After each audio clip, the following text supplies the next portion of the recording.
অসংখ্য ধন্যবাদ জানাচ্ছি সৃষ্টিকর্তাকে, যার অশেষ আর মেহেরবানিতে তোর শহরের সবচেয়ে স্বনামধন্য coaching centre Mary nursing coaching সেন্টারের এক অভূতপূর্ব দিন আজ। আর এই অভূতপূর্ব দিনে সাক্ষী হতে যাচ্ছে মেরি নার্সিং এর যে কাঙ্ক্ষিত মুহূর্ত, মানে মেরি নার্সিং এর যে রেজাল্ট, সেই রেজাল্ট পাবলিশ হয়েছে।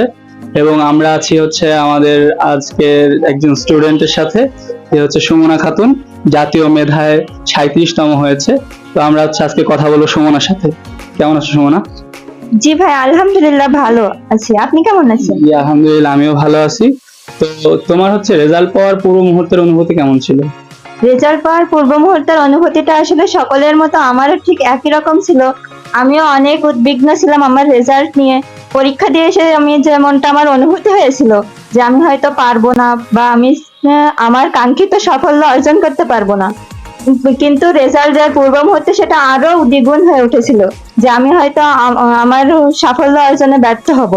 তো সে সময় অনেক ভয় কাজ করছিল।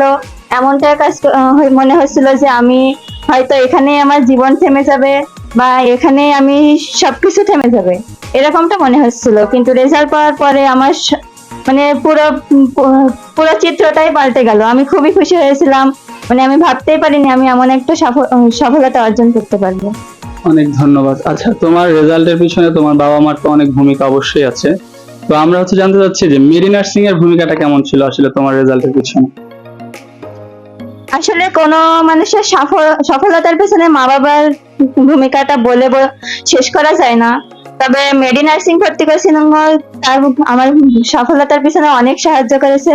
আসলে মেডি নার্সিং ভর্তি করেছিলাম, এটা কোনো একটা কোচিং না, এটা একটা পরিবার, যেখানে সকলকে পরিবারের মতো হচ্ছে ব্যবহার করা হয়, পরিবারের মতো তাদের সাথে আচরণ করা হয়। মেডি নার্সিং ভর্তি কোচিং এর সব থেকে ভালো দিক হলো এখানে প্রত্যেকদিন ক্লাস তো হয়, ক্লাসের পাশাপাশি এখানে প্রতিদিনই পরীক্ষা হয়।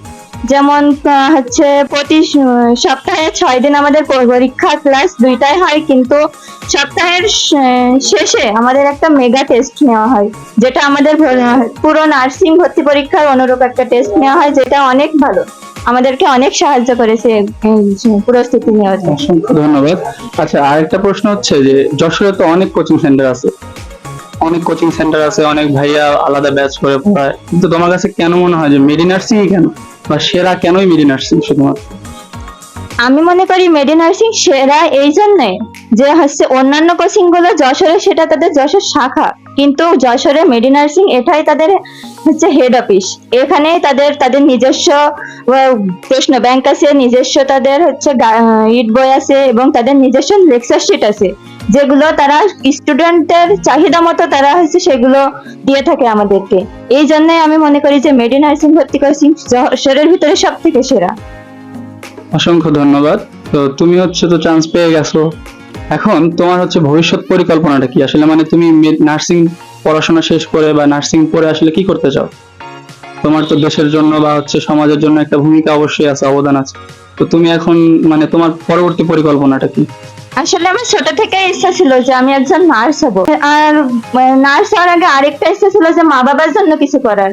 মা বাবার জন্য কিছু করার তখন চিন্তা ভাবনাতে আমি ভাবলাম যে নার্সটাই সেরা, যেখানে আমি মা বাবার জন্য কিছু একটা করতে পারবো, আবার নিজের দেশের জন্য কিছু করতে পারবো, দেশের মানুষের জন্য কিছু করতে পারবো। এখানে আমি যেহেতু আমি নার্স হওয়ার প্রথম ধাপ আমি পার করতে পেরেছি, সেহেতু আমার চিন্তা ভাবনা এটাই থাকবে যে আমি একজন ভালো নার্স হব, যেখানে রোগীদের সাথে আমি ভালোভাবে তাদের সাথে মেলামেশা করে তাদের আমি ভালো সার্ভিস দিতে পারি, আমি সকলের সাহায্য করতে পারি।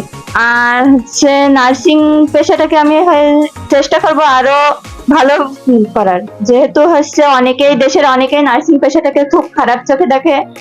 সেই সেই বাধাটা অতিক্রম করে আমি দেশের মানুষের জন্য নার্স হয়ে কিছু করতে চাই, তাদের জন্য কিছু ভালো কিছু করতে চাই। অসংখ্য ধন্যবাদ। তোমার পরবর্তী জীবনের জন্য শুভকামনা জানাচ্ছি। অনেক বড় হও, ইনশাল্লাহ ভালো কিছু করো। ধন্যবাদ। জি ভাই, ইনশাআল্লাহ। আপনাকেও ধন্যবাদ।